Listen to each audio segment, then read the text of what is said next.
మహబూబాబాద్ జిల్లా కేంద్రంలో ప్రజాపాలన ప్రగతి ప్రణాళికలో భాగంగా విద్యా వారోత్సవాలు నిర్వహించారు. ఈ సందర్భంగా గ్రంథాలయ చైర్మన్ వెన్నం శ్రీకాంత్ రెడ్డి మాట్లాడుతూ గ్రంథాలయాలకు వెళ్లి పుస్తకం చదవడం వల్ల మంచి జ్ఞానాన్ని పొందవచ్చన్నారు. పోటీ పరీక్షలకు సిద్ధమవుతున్న యువతీ యువకులకు చదువుకోవడానికి అవసరమైన అన్ని పుస్తకాలు ఉండే వేదిక గ్రంథాలయాలని తెలిపారు.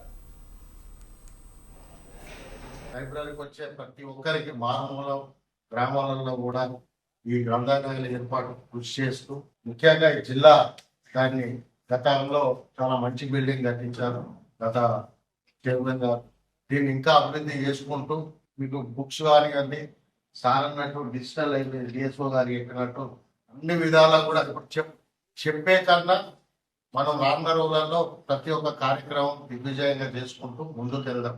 మీరు విద్యార్థులకు కూడా ఇంకేమన్నా వసతులు కావాలన్నా కూడా మీరు నిర్మాణంగా నాకు ఏది ఉన్నా మీకు ఇక్కడ ఏ అవసరాలు ఉన్నా కూడా నాకు రాసిస్తారు చెప్పినా సరిపోతుంది.